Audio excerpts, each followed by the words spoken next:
Olá, Floripa, olá, Brasil, olá, mundo. Eu estou aqui, André Patunas, e este é o programa Inteligência Abstrata. Hoje com um tema que vai fazer todos nós refletirmos sobre. Primeiro, que nós vamos tentar esclarecer o que é uma patologia, vou chamar assim, daqui a pouco minha convidada vai dizer qual é o termo certo, sobre as coisas da mente, né? E a mente hoje está, todo mundo está com a mente confusa, todo mundo está estressado, todo mundo, nossa, está sem. Desculpem, eu estou meio início de gripe. É meio sem norte. Então, é uma coisa complicada. Hoje nós vamos falar sobre esquizofrenia. Essa palavra, no mínimo, você já ouviu falar. Hoje nós vamos saber o que é. E para isso, eu trago aqui a psicanalista Mônica Belotto, que vai nos falar sobre. E aí, Mônica, como é que você está? Tudo bem? Bom dia, Grego, tudo bem? Graças a Deus. Obrigada pelo convite, viu? Isso é uma boa para a gente conversar esses temas, né? Porque as pessoas não gostam muito de falar de saúde, gostam de falar, né? Mas quando mexem em alguma coisa que toca nelas, por exemplo, é complicado, é interessante. Podemos falar sobre isso um pouco também, porque dessa resistência, né? Dessa resistência de você aceitar que você está chato, dessa resistência de você achar que você tem alguma coisa que você precisa ajustar na mente. Eu não tenho nada, não tenho coisa nenhuma, sabe? A negação, uma série de coisas. Então, vamos começar pelo seguinte. Pergunta que tem que começar assim. O que é o que vem a ser esquizofrenia? Porque a gente fala sem saber. A maioria de nós fala sem saber. Xinga, o outro tá bravo com alguém. Ah, o cara ela é esquizofrênica, ele é esquizofrênico. O que é isso aí? O que é esquizofrenia? É, vamos lá. Primeiro, a gente está falando de saúde mental, né? Toda vez que a gente usa um termo assim, o cara é esquizofrênico, ou ela é histérica, né? A gente sempre ouve essa adjetivação sem um diagnóstico. Na verdade, nós estamos falando de saúde mental. Esquizo vem do grego, que é dividido, né? É uma mente cindida. Então, significa que você está passando por um transtorno num órgão do seu corpo, especificamente o cérebro, onde você tem as sinapses nervosas que foi dividida, né? O que significa ter uma mente íntegra, não cindida, não dividida, e uma mente dividida, né? Então, a gente vai retomar os primórdios, vamos lá para a era vitoriana agora, 1830. Não vamos chegar nos seus patrícios, porque senão a gente vai passar dias aqui conversando. Mas vamos da era vitoriana para frente. O que acontecia naquela época, em várias épocas, né? Então, nós tínhamos um casal que tinha vários filhos, e um desses filhos nascia com um probleminha, como eles chamavam, né? O que eram esses probleminhas? Às vezes podia ser uma paralisia cerebral, às vezes podia ser uma paralisia física, né? E quando você tem esse probleminha, né, que assim era entendido pela família, a família tinha vergonha disso, muita vergonha. Choca até E, hoje ainda, né? As pessoas acham. né, isso, e tentava esconder essas pessoas, né?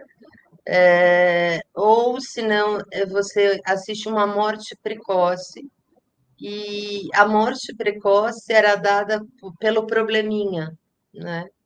Que probleminha era esse? Então, não se tinha uma solução médica na época, não se tinha respostas. E aí foram criados hospitais que, na verdade, eram chamados de casas asilares. O que eram essas casas asilares? Nessas casas asilares iam todas as pessoas que estavam dando um probleminha. Então, você tinha andarilhos pelas ruas europeias, né? E às vezes eram de famílias boas, né? Famílias com alto poder aquisitivo.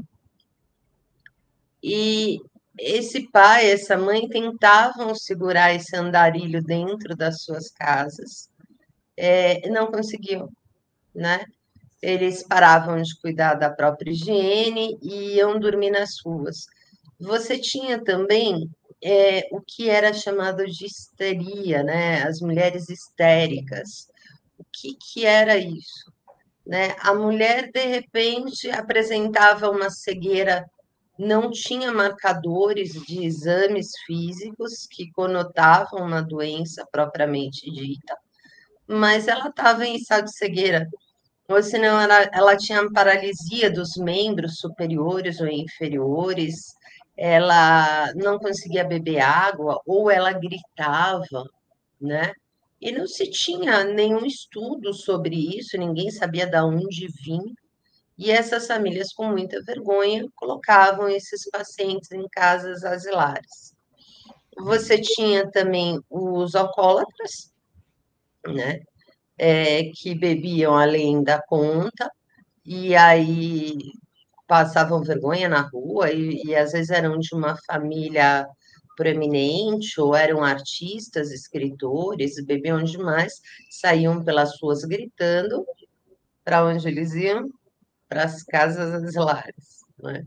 E você tem também as mulheres que não queriam continuar no casamento, ou traíam seus maridos, ou estavam infelizes e demonstravam esse descontentamento. Para onde essas mulheres iam? Para as casas asilares. Então, essas casas asilares, né? Hoje a gente chama isso, a gente dá um nome mais bacana, a gente fala assim, clínica de rehab, né? Reabilitação, né?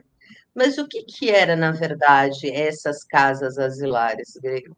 Era um hotel de uma demanda até luxuosa, onde recepcionava, era um bolsão para a gente recepcionar tudo aquilo que a gente não compreendia, que estava fora das normas de conduta social, né? Quem é que atendia lá, Mônica, nessas casas? Então, eram médicos. Na época, a gente tinha uma influência muito grande da igreja também, católica. Então, você tinha aquelas enfermeiras, até indo para um cunho mais esotérico, a LCB fez muito isso, que é trabalhar nesses hospitais pós-guerra, né? E cuidar, é uma enfermagem, tipo projetos sociais, sabe? Cruz Azul, que eram pessoas voluntárias que faziam um voluntariado, né? E eram essas pessoas que trabalhavam. E tem uma frase que até hoje em dia é muito famosa, a pessoa fala assim, estou em depressão, estou sem motivação, estou triste, né? E você ouve a seguinte frase, isso é falta de Deus. Você já ouviu isso? Já. Muito comum. Muito comum. E vem dessa época, né? A doença, o transtorno mental era tido como uma falta de Deus, né? A família não tinha sido abençoada com um filho próspero, né? Então, eram as casas asilares.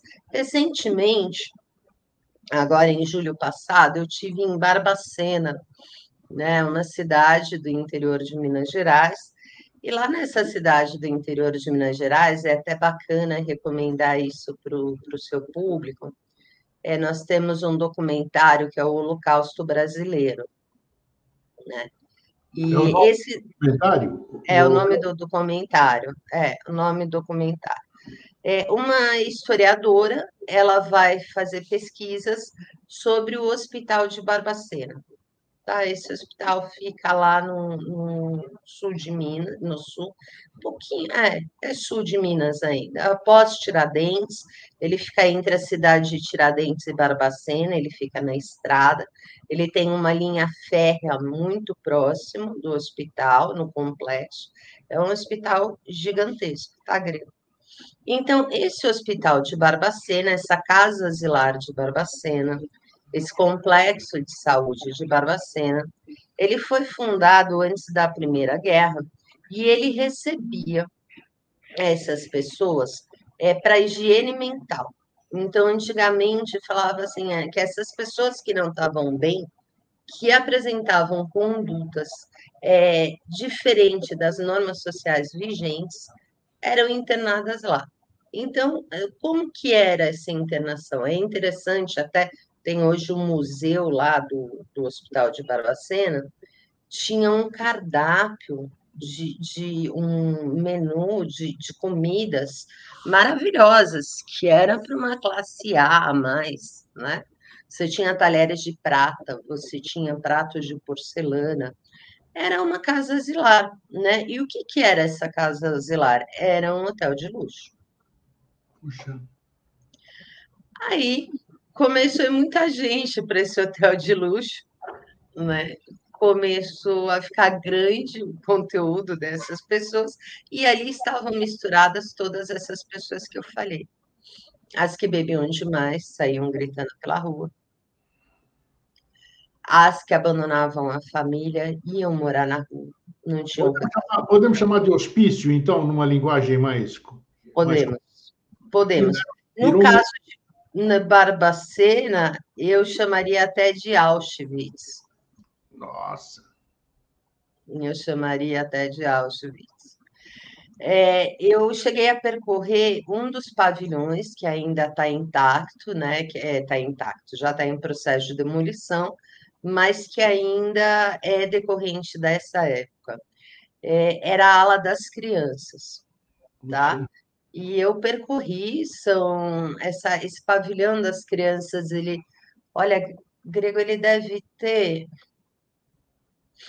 eu não quero exagerar, mas ele deve ter mais de 1,5 km de distância. Ele é todo compartimentado, ele tem celas onde ficavam essas pessoas, tem banheiro, você tem ainda no chão, eu até filmei isso, a presença de modelos de sapato, que naquela época eles já tentavam, de alguma forma, reabilitar essas pessoas.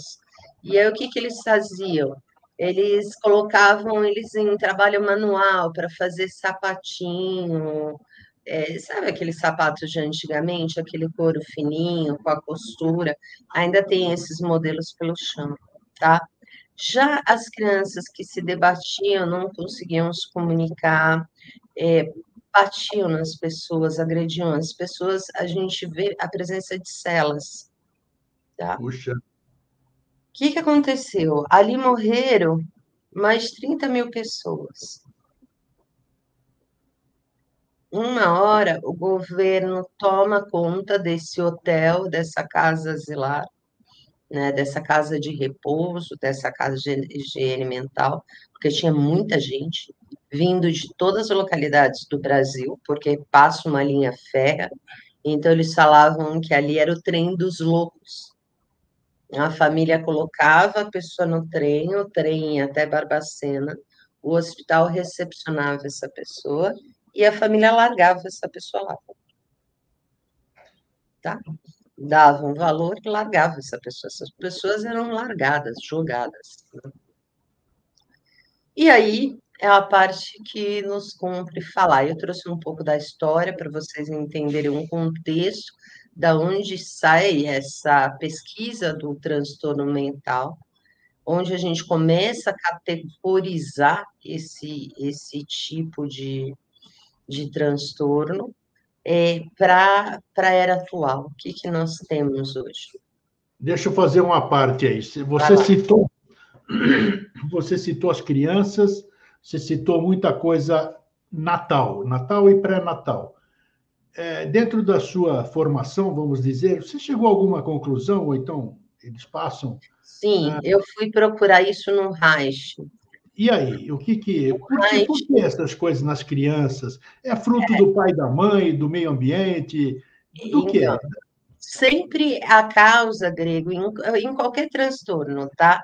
Toda doença, você sempre vai ouvir falar o seguinte: tem uma predisposição genética, é Tá? como se tivesse um interruptorzinho ali. Então, existe essa predisposição genética, sim. Mas Então, muitas pessoas tem nascem coisa numa família de hereditária. Então, cardiopatas. tem hereditariedade na Não questão. tem, tem. Mas assim, muitas pessoas nascem em família de cardiopata. Então, você tem 10 pessoas na família, às vezes 7 desenvolveram a cardiopatia, Sim, 3 não. isso. Por que essas 3 não desenvolveram? Aí você vai pensar, hábitos alimentares. Será que essa cardiopatia ela realmente é genética ou ela vem de uma cultura alimentar dessa família, Perfeito. certo? Aí você tem um meio ambiente que essa pessoa está. Esse meio ambiente é um ambiente opressor, estressante. Por exemplo, eu estou aqui em São Paulo. Nós levamos hoje na locomoção dentro da cidade de São Paulo para qualquer lugar, tá? Eu estou falando até o bairro próximo mesmo, de 20 a 30 minutos. Incrível. Isso é um ambiente estressor, né? Então, essa cardiopatia, ela desenvolveu por esse ambiente estressor, né? Essa família vive num ambiente de guerra, vive num ambiente de disputa. Então, você vai ter um traço genético, sim, que é uma predisposição. Você vai ter um ambiente insalubre, provavelmente hábitos alimentares ruins, e você vai ter uma falta de preocupação com a saúde mental. Por exemplo, você tem um problema no coração, onde você vai? No Cardiologista. cardiologista. Está com um problema no pulmão? Onde você vai? No pneumologista. Você está com um problema de transtorno mental? Onde você deveria ir? Psiquiatra. No neurologista, pelo menos. Aí o neurologista vai te mandar para o psiquiatra pode entrar com uma medicação ou pode entender que é um caso de terapia. Aí você falou uma coisa que é importante para quem tem alguém com distúrbio, alguma coisa, esse encaminhamento. Por que você falou neurologia? Porque pode. Primeiro, teria que ser uma avaliação neurológica Fisiológica. antes de encaminhar para um psiquiatra? E isso antes de encaminhar, porque às vezes você está desenvolvendo um tumor benigno no cérebro, mas está afetando algumas sinapses. E você pode ter uma alucinação decorrente desse tumor.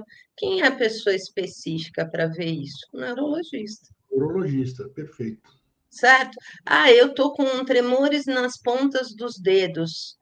O que que você vai correr atrás? Aí eu vou primeiro no ortopedista, ver o que é isso. Será que não é um problema da cervical? Descartado o problema na cervical, para quem você vai? Para o neurologista, para ver se você não está com problema no sistema nervoso central, né? Então, você tem que entender que o cérebro ele é um órgão, assim como o coração, como o pulmão, e que você ter um transtorno mental não a taxa, eu acho que a taxação da pessoa como louca gera um preconceito muito ruim, porque efetivamente todos nós somos loucos. Ah, com Todos certeza. temos um pouco de loucura, mas ser louco não é degradante. É saber que você tem um comprometimento no órgão que compõe o seu corpo físico, né? Então, quando eu tenho um problema de transtorno mental, onde eu devo ir? Neurologista. A neurologista falou: ó, não é fisiológico, vai no psiquiatra, né? O psiquiatra fala assim: olha, é caso de medicação, você está por um ambiente estressor, ou não é caso de medicação, é uma desorganização momentânea. Vai fazer uma terapia. Para onde você vai? Para o psicólogo, né? Então, a gente tem que entender como a gente lida com os nossos transtornos pequenos ou grandes. né? Então, por exemplo, no caso do alcoolismo, vamos pegar uma doença que é engraçada, né? Porque ninguém vê o alcoólatra como um doente. A gente vê o alcoólatra como uma pessoa sem ter o que fazer, né? Uma pessoa que não consegue cuidar dos seus próprios instintos, das suas próprias vontades, né? Você vê o obeso como uma pessoa também incapaz de controlar seus hábitos alimentares. Então, a gente costuma ver esse tipo de doença é como se fosse uma falta de controle interno da própria pessoa. A maior parte dos alcoólatras, Grilo, eles têm transtornos mentais, tá? Ah, Pode ser até a boa, depressão. boa, boa. Uma parte aí. Tudo que vem na minha cabeça eu vou ter que perguntar. Vamos Muito lá. bem, eu não tenho problema mental nenhum, por exemplo. Eu sou uma pessoa normal, mas começo a beber socialmente e tal, vamos falar da bebida. E, de repente, eu me vejo alcoólatra, porque eu dependo daquilo. Essa dependência, ela passa a ser física, porque minha corrente sanguínea, as minhas coisas precisam do álcool. Existe alguma forma de eu acabar com o alcoolismo, por exemplo, usando a mente, vamos dizer assim, ou cuidando da mente? Tem alguma associação? Fazendo terapia, né? Você quer dizer? Seria. É Tá. possível, então, porque é uma dependência física. Já está na minha corrente sanguínea. Também, O cigarro, também, eu fui fumante, também. a dependência da nicotina no meu sangue foi uma coisa difícil. Só pode falar quem já experienciou a questão, né? Sim, sim, sim. Então, é um E processo complicado. na verdade, a terapia, ela ajuda a entender uma coisa importantíssima. Porque dentre todos os vícios que você poderia ter, por que você foi para o vício do álcool? Tem isso. Por que você foi para o vício do cigarro? Tem gente que é viciada em jogo, perde casa, perde propriedade, perde mansões, perde tudo.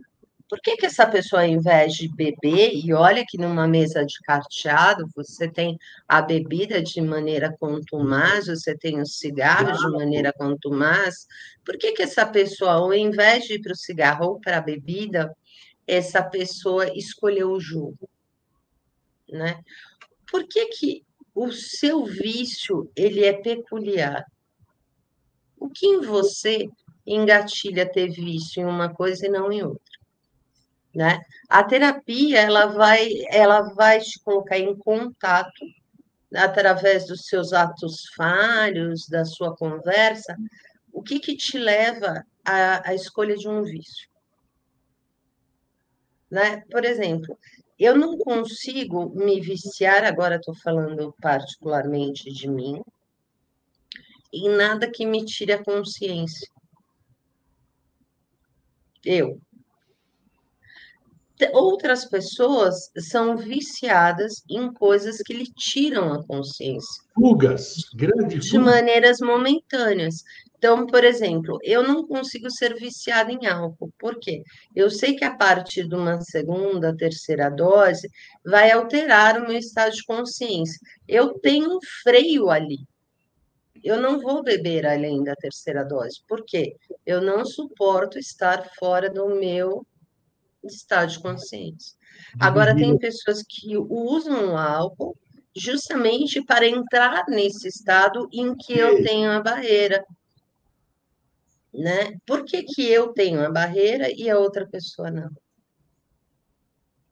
Né? São essas questões que a gente busca em terapia, né? O que me faz querer ficar em estado alterado de consciência? Né? Por que eu não quero ficar na realidade? Né? Quando eu ponho o cigarro na boca, nós já tivemos oportunidade em outro programa de conversar. Será que não é uma repetição de um ato infantil em que a minha mãe falava: fica quieta, menina? Pode ser? E é um hábito, né? Eu vou ficar quieta, me dava uma balinha. Hoje eu ponho um cigarro na boca. Substituiu só. Substitui por uma coisa mais adulta, digamos, né? Eu me lembro até, só quero ilustrar aí, quando eu tenho uma grande amiga, psicóloga Gilda Moura, né? E ela dizia anos, antes de eu parar de fumar, ela falou, Grego, ela é hipnóloga também, né? Grego, eu posso fazer você parar de fumar. Te hipnotizo aí e você para de fumar. Mas, se não descobrirmos o porquê você começou a fumar, não vale absolutamente nada. Vai voltar. Uma grande Exato. tendência de tudo voltar, é o que você está acabando de dizer agora. É verdade. Então, Se você não acha a causa, você não para o vício. Você para ele de maneiras momentâneas. E é a pior coisa que tem. Porque quando a pessoa reincide, ela se sente fracassada. Aí ela perde o jogo. Aí ela vai falar: o cigarro é mais sorte que eu, a bebida é mais sorte que eu. Toda vez que eu fracassava na vontade de fumar, exatamente isso. Putz, caramba. A pessoa sente um fracassado, né? É como a dieta de segunda-feira. Não, segunda eu começo. Por quê? Porque eu não fui capaz de manter a minha compulsividade refreada durante um período que eu precisaria perder o peso, né? Então, toda vez que você não consegue um intento por não achar a causa, você sente um fracassado. Então, é ponto para o vício. É ponto para o vício. Mônica, nós estamos falando, essas coisas todas são importantes para a questão da esquizofrenia, não. Então, A gente. vamos então, a esquizofrenia, ela tem todos esses fatores que nós estamos conversando agora, questão de vício. Tem, nós vamos conversar seríssimo sobre a esquizofrenia. Foi muito bom esse preâmbulo, exatamente porque são coisas necessárias para se entender o seu contexto geral, né, em cima dessa questão. Na verdade, essa é a importância. E antes da gente seguir, aí você já pega o embalo. O índice de esquizofrenia hoje na população, vamos falar brasileira, não vamos falar em mundial, porque nós moramos no Brasil aqui. Ele é significativo ou não? Muito. Segundo o DataSUS, foi a primeira coisa que eu fiz antes da gente começar a bater o papo. Segundo o DataSUS, hoje a nossa população brasileira, 5% das pessoas são esquizofrênicas. 5%? Com comprometimento laboral, comprometimento social e com internações recorrentes. Quase 11 milhões de pessoas. Puxa. Elas dão um prejuízo muito grande para a saúde pública. Não só a saúde pública, a gente vai conversar já sobre os tipos de esquizofrenia e você vai perceber que eles acabam pegando uma grande camada de prestação de serviços sociais, né? E a gente não consegue entender esse tipo de coisa. Bom, eu trouxe para vocês que esquizo é uma divisão da mente. Eu trouxe para vocês que nós tínhamos casas asilares, em que lá eram jogados todos os tipos de comportamento não aceito socialmente, ou deficiências físicas que a família não suportava conviver. Essas pessoas eram abandonadas. E aí, nessa era vitoriana, que foi aonde eu ia começar lá antes das questões, começaram a surgir as grandes mentes da psiquiatria, da psicologia e da psicanálise, tá? A preocupação foi o seguinte: eles perceberam que nessas casas asilares, nesses hospitais psiquiátricos, existe uma camada de pessoas que não eram alcoólatras, não usavam substâncias, né? Que não tinham cegueira, paralisia, mutismo, começaram a perceber que tinham outros tipos de pessoa que eles ficavam numa condição de problemas cognitivos. O que é um problema cognitivo? eu estou aqui conversando com você através de uma plataforma virtual, mas eu contei para umas amigas minhas que eu ia vir conversar com você na sua casa. Não, vamos entender o contexto. Eu estou na minha casa, você está no seu estúdio e nós estamos através da internet. Eu estou na sua casa? Não. Mas essas pessoas juravam por Deus que estavam na sua casa.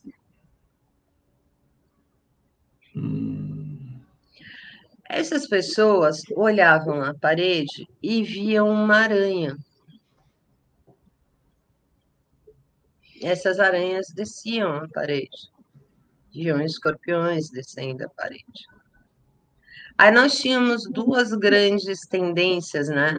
Ou é a falta de Deus, o demônio, essa pessoa está possuída, então a gente tinha os exorcismos, né? Ou a gente tinha questão espírita, né? Era um médium, estava vendo coisas no astral, né? Precisava desenvolver a mediunidade? A gente nunca ia para a ciência, né? A gente sempre ia para essa cultura mística, religiosa, né? E aí eles começaram a perceber que esses problemas cognitivos eram comuns.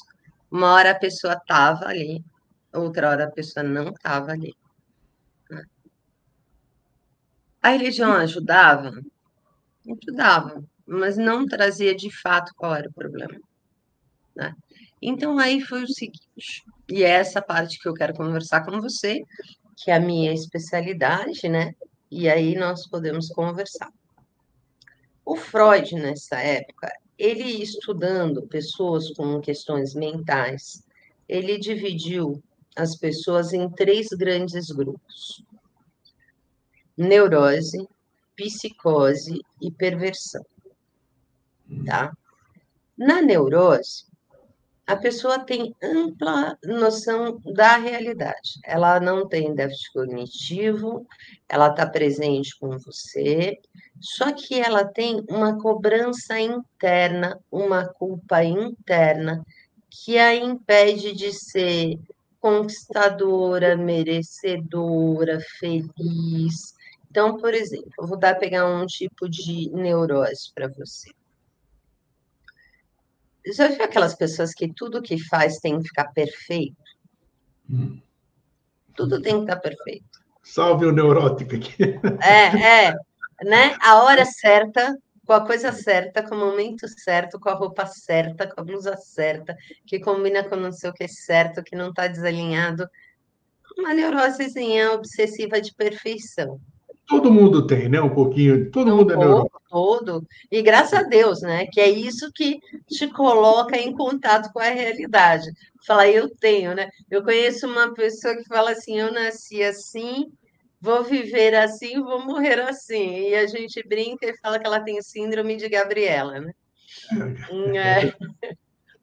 Então, a neurose, ok, né? Ou uma neurose assim, será que as pessoas gostam de mim? Será que eu sou aceito pelas pessoas?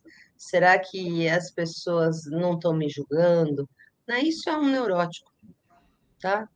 O neurótico também, será que meu marido me trai, minha esposa me trai? Ele é um negócio com uma certa medida entre a culpa e o castigo do Dostoiévski, né? Ele fica entre a culpa e que ele tem que se autopunir, ele foi um garoto mau, ele desobedeceu as regras, ele não dorme bem, não consegue colocar a cabeça no travesseiro quando faz uma coisa errada, eu magoei o fulano. Esse é o neurótico. Quem é neurótico? Antes de você pegar a segunda, essas psicopatias, elas têm o lado positivo também ou não? Tem. Elas têm os dois lados? Eu posso ser um neurótico beleza, por exemplo? Todo neurótico, não, todo neurótico somos todos nós, né, Gregor? Eu acho que neurótico O pessoal somos só vê um todos. aspecto negativo de uma questão. Isso aí até dificulta uma eventual cura, um Não, equilíbrio, né? Graças a Deus que tem um neurótico vidraceiro que é capaz de colocar o vidro reto na minha varanda. Porque se dependesse de mim, não com essa não capacidade de perfeição em corte, tá ferrado, não ia ter varanda. Ia ficar uns buracões, né? Então, a neurose, ela é comum para todos, tá? Todo mundo tem uma neurosezinha de fundo, de não se sentir amado, de se sentir trocado, traído. Isso é uma coisa normal, mas não é um pensamento recorrente, né? Então, por exemplo, você vai numa reunião, ninguém olhou para você, você fala, ué, será que ninguém me queria aqui? Aí você está na reunião, todo mundo conversa com você, parou o pensamento, Verdade, tá aí, ó. não é? Você sai com uma blusa, tá todo mundo te olhando, você fala, meu, será que eu tô sujo? Será que eu tô feio? Será que eu tô desarrumado? Aí passa uma outra pessoa e fala, nossa, que linda a sua calça. Olha, as pessoas estavam me olhando porque a minha calça tá linda. Acabou, esse é o neurótico, né? Não tem nenhum desvio cognitivo. Agora, quando nós vamos falar de psicose, que é o outro grande grupo do Freud, E você lembra que nós falamos de paranoia, né? Onde se encaixa? sim, Temos um você problema. vai descobrir agora onde se encaixa a Opa, paranoia. legal. Então, o que acontece? Quando você entra nesse grupo das psicoses, você vai ter transtornos mentais graves, Opa, que hoje, diferente de tratamento de eletrochoque, cirurgias no cérebro, nós temos psicofármacos, tá? Que vão controlar essas doenças. O que acontece na psicose, Grego? Há uma cisão entre o que está acontecendo na realidade e o que acontece na minha mente. Então, a realidade, ela não combina com aquilo que eu acredito, hum, tá? Há um embotamento, a gente usa muito esse termo. O que acontece? A pessoa, para se proteger do mundo externo, ela se embota dentro dela e cria uma realidade paralela, ok? Onde vem a paranoia? Você me perguntou, eu vou te responder. Um dos das características da esquizofrenia, hoje a esquizofrenia está no CID-10, código F20, e do F20 em diante nós vamos ter vários subtipos da esquizofrenia, tá? A esquizoafetiva, a esquizoparanoica, nós vamos ter várias. Mas eu vou dar um geralzão, tá? Porque senão sim, a gente vai entrar em diagnóstico aprofundar. diferencial, não cabe aqui. E aí, o que acontece na esquizofrenia? Uma nave espacial veio, me abduziu, me levou embora. Eu sou um ET, agora modificado, vivendo entre os terráqueos. Não é mentira. O cara acredita nisso. Eu sei. Opa, essa Ele, área. acre- ele acredita nisso. Ele entra pela porta de um armário, por exemplo, na casa dele, e diz que ele está indo para outro mundo, Um portal. um portal, tá?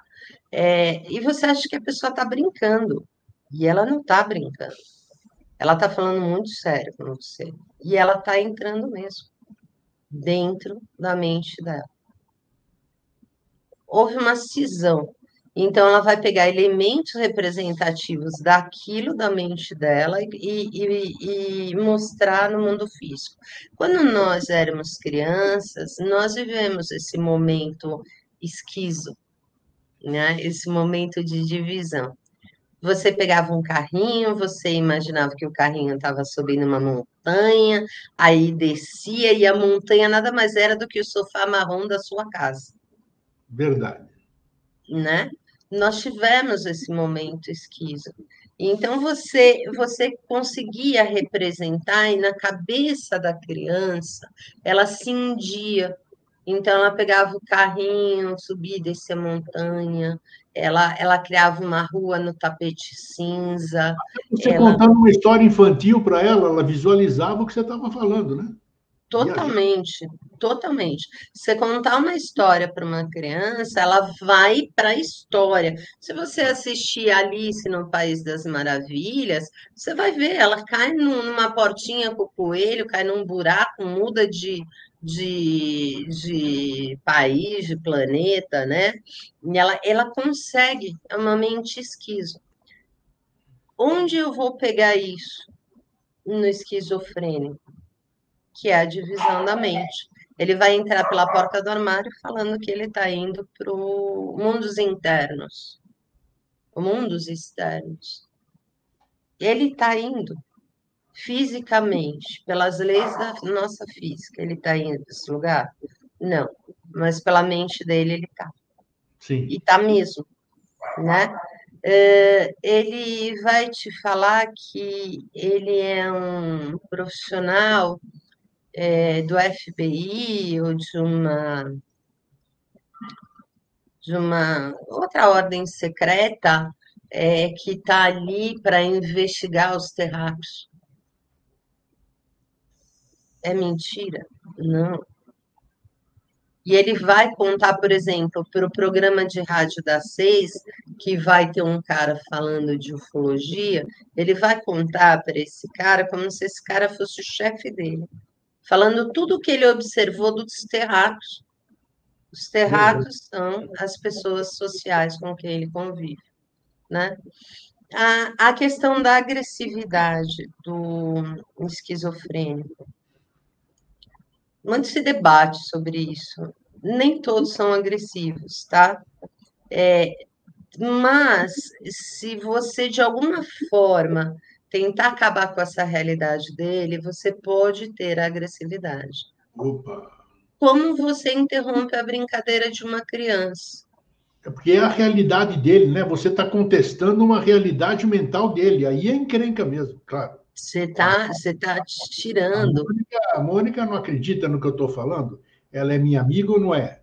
Aí você se ofende mesmo, fica. E fica ofendido, isso mesmo, né?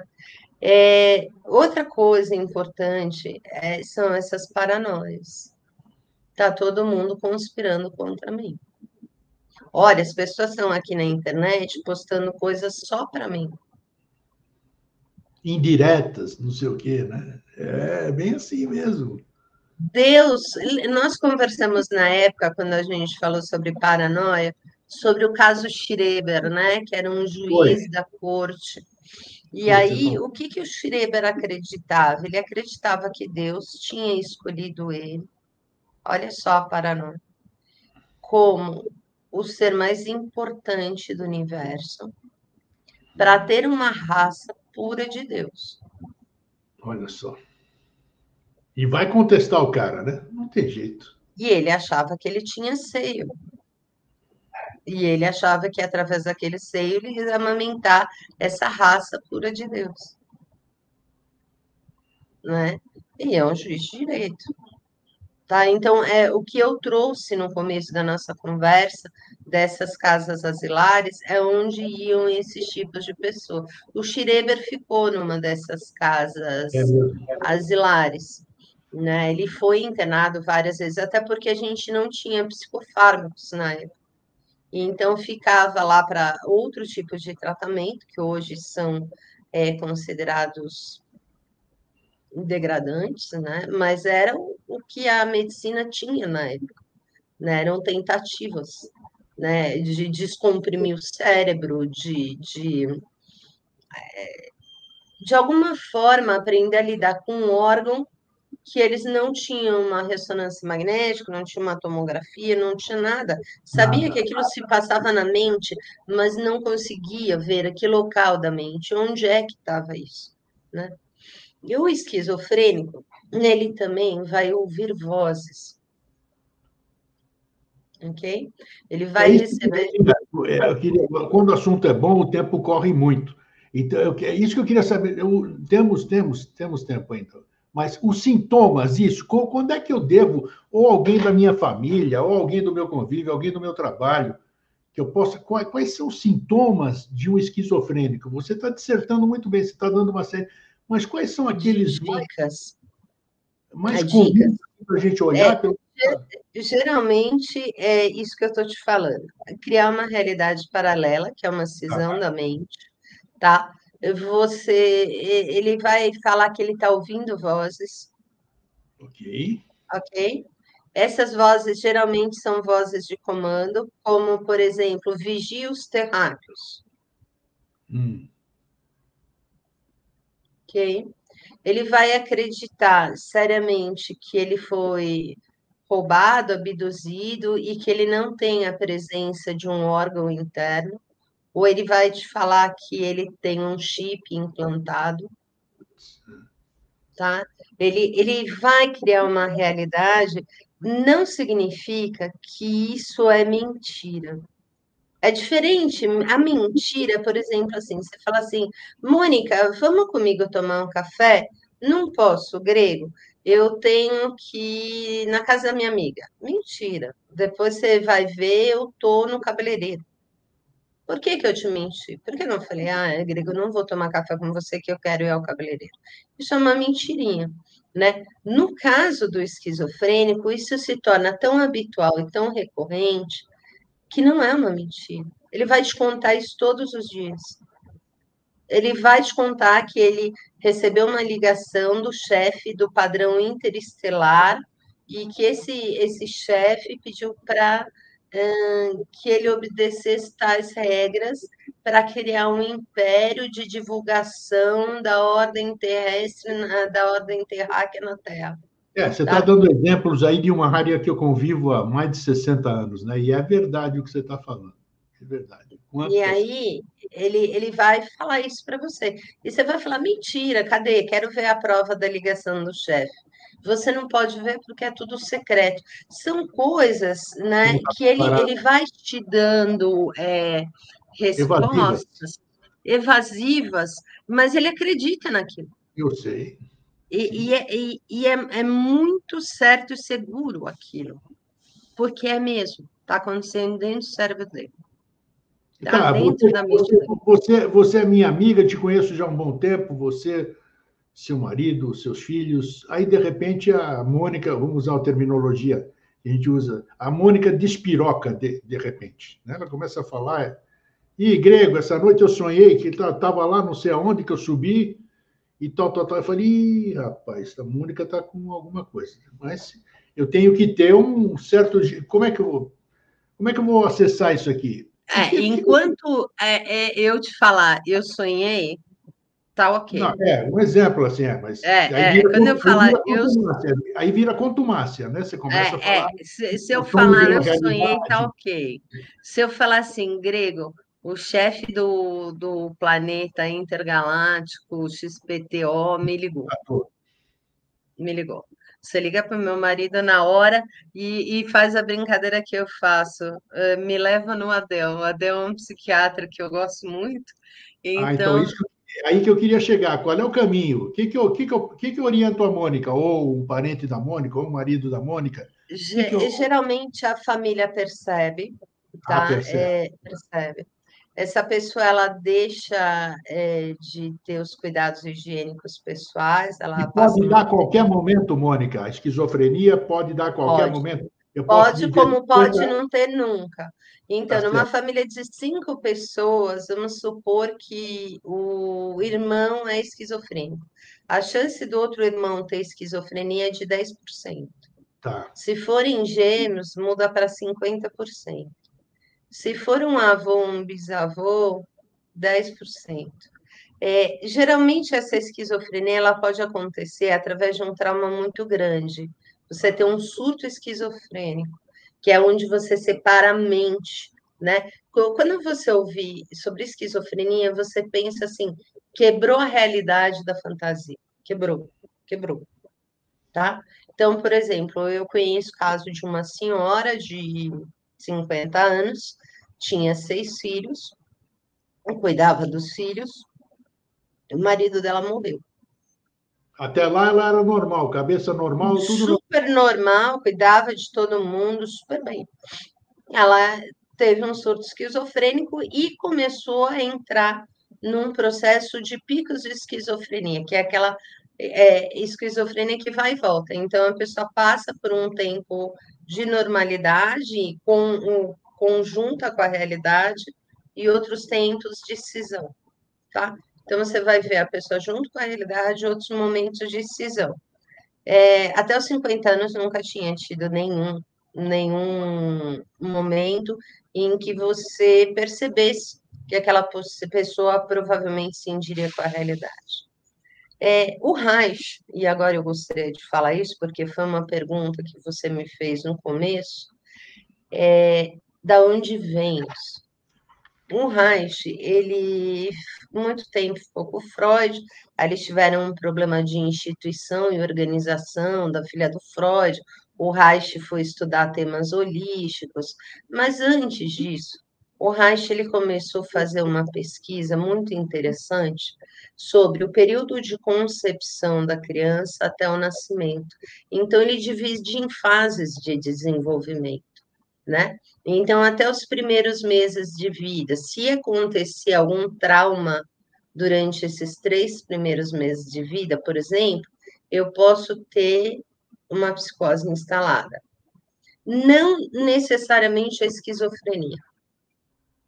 Pode ser outros, pode ser o transtorno bipolar, pode ser o borderline, você pode ter várias coisas aí. Mas você pode, durante o momento pré-natal, ter um acidente da mãe em que esse feto sente uma ameaça de vida. Ele tem um embotamento do sistema nervoso. Essa era a explicação do Reich. E essa hoje é uma explicação que me convence muito. Durante o momento da gestação, você ter um acidente grave com a mãe, um susto muito grave com a mãe, ou um transtorno muito grave com a mãe, e você tem o embotamento do feto. O que é esse embotamento? Seria todo o seu sistema nervoso estiver num perigo de ameaça e extinção, e você liga o parasimpático na luta e na fuga. E para se proteger, você se fecha no seu mundo interno. E num futuro, um gatilho qualquer. Um gatilho vai soltar a doença. Você vê que isso tudo que você está falando é real, porque do Reich, né? Veiculou, você deve ter assistido esses dias pela internet, um pai falando durante uma ultrassonografia lá da gestação da mulher, ele fala com a criança e a criança começa a sorrir lá, sabe? Então, mostra. Eu vi. Você viu, não viu? Então, Vi. isso aí é uma prova da interatividade, né? Porque é uma prova viva da. Então, Porque a rede neural, o sistema nervoso do feto, ele está se formando, Grego. Né? Ele começa a partir, acho que da 12ª, 16ª semana. Eu não sou especialista em desenvolvimento humano, mas é mais ou menos por aí. E esse sistema nervoso já começa a reconhecer sensações, sentimentos, momentos onde você tem uma corrente de adrenalina no corpo da mãe, onde você tem uma corrente de dopamina, onde você tem um estresse que vai te provocar. Ele tem uma reação química mesmo, né? No corpo da mãe, inundado de hormônio. Esse bebê, ele está sendo nutrido por essa mãe, né? E geralmente essa corrente. Sentidos, né? Em todos os sentidos, Isso, psíquico, físico. tudo. E geralmente essa corrente de recaptação de dopamina, adrenalina, noradrenalina, vão interferir na forma em que ele vai fazer as sinapses, né? E eu entendo que isso pode ser um dos fatores que a gente diria de congênito, uma predisposição congênita e não genética. Tá congênita, perfeito. Congênita, né? Mais do que genética, porque genética parece que a gente sempre fica procurando a culpa na família do outro, né? Então, por exemplo, meu filho tem um problema, é a culpa da família do meu marido, né? A gente adora atribuir culpas, né? Como É. diria o Homer Simpson, se a culpa é minha, eu ponho em quem eu quiser. Quando a gente procura uma causa genética, acho que a gente está querendo uma culpa. No congênito, não há culpa da mãe. Há uma descarga de hormônios num momento em que havia uma formação neurológica ou sináptica onde deu ruim, né? E isso pode acontecer com uma freada de um ônibus, não é nenhum evento assim grande, estressor, um terremoto, nada disso. A mãe tomou um susto, né? Então ela desceu as escadas, ela escorregou, tomou um susto. Bem, naquele momento ela teve uma descarga de noradrenalina, A o criança vai afetou. ficar com aquilo registrado, não tenha dúvida. E ela se embotou, né? E é culpa da mãe isso? Não, não é culpa, na verdade é uma transmissão química, né? É, sobre a esquizofrenia, isso eu gostaria de conversar. Hoje, ela está na frente dos índices de Alzheimer e demência. Então, Sério? ela não é uma coisa tão rara assim, tá? Ela precisa de psicofármacos, ela precisa de acompanhamento psiquiátrico, sim, para baixar os níveis de ansiedade e estresse. Precisa mesmo, tá?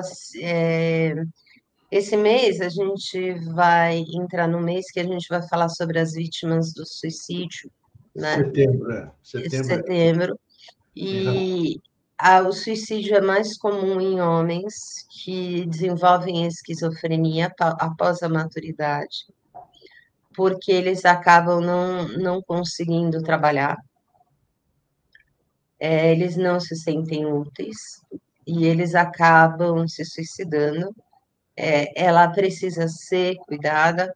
Muito Você bem tem um lembrado. momento de pico da esquizofrenia, com momentos de pausa, onde nesses momentos de pausa é muito comum a depressão, ok? E é nesses momentos que esses pacientes devem ser observados muito de perto. Muito bem lembrado. Existem, Setembro amarelo, setembro amarelo. Muito bom. né, existem terapias, arte-terapia, musicoterapia, tudo para trabalhar com a higiene mental do esquizofrênico. Não é uma doença simples, não é nada pejorativo, é uma desordem no Tem aparelho solução? psíquico. Tem solução? Não, a Não tem esquizofrenia solução. não tem cura. Tem controle. É isso? Ela tem um controle e o paciente não pode, de forma nenhuma, abandonar a medicação, nem ficar mudando medicação, né? Sempre com a ajuda do psiquiatra, sempre tem que ter uma terapia de base, conversar com um terapeuta que vai observar essa parte cognitiva de motivação, de audição, de visão, porque de repente não é alucinação, de repente o cara tem um problema de audição, já pensou nisso, né? Claro. Então vai ter que ficar de olho mesmo. A família precisa de muito apoio, não é fácil lidar com a esquizofrenia, e toda a família envolvida acaba sendo afetada, tá? É, Então, hum, né? busque um profissional, o primeiro sintoma, não custa absolutamente nada, vamos dizer, chega lá, olha, não é nada disso que vocês estão pensando, não está, mas pelo menos você tira aquele desencargo da consciência, né? Sim, sim. Aquele peso, puxa, a pessoa deu algum problema qualquer e não é nada disso, mas procure um profissional da saúde. Olha, Mônica, eu gostei muito do nosso papo, podíamos ir muito mais além, mas como diz ali, vamos por partes, né? Isso aqui, deixa absorver isso, nós vamos voltar com outros temas, assim como nós já tratamos de paranoia. Tudo que é inerente à cabeça, ao cérebro, à mente, é bom para a gente, porque é o que rege a nossa vida, né? É isso aí. Esse negócio aqui comanda o resto, comanda o resto. Então, nós temos que, de tempo em tempo, falar sobre isso, trazer isso. São realidades que, boas ou más, nós temos que enfrentá-las. Então, é a maneira que está aí. Mônica, obrigado. Eu vou deixar o seu contato aí. Acho que as pessoas, você pode dar qualquer orientação, qualquer dúvida. A Mônica atende em São Paulo. Você atende virtualmente também? Atendo online, sim. Se for Atendo. necessário, você atende também virtualmente? Então, tá aí.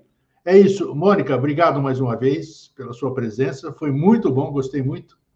E eu só tenho, como é que é, o único sintoma aí que eu me identifiquei foi neurótico, né? O perfeccionista, essas coisas. Mas o neurótico, uma boa terapia resolve, viu, Gregor? Então, eu reclamei da Mônica hoje porque ela chegou em cima da hora, assim, para a conversa. Então, isso é neurose mesmo. Valeu, Isso. Mônica. Tudo de bom aí. Obrigada, Grego. Eu adorei participar do seu programa. Muito obrigada pelo convite. Sempre um prazer conversar com você. Obrigado. Até mais. Até a próxima oportunidade. Tchau. Tchau. Olha que legal, né? Olha, são papos.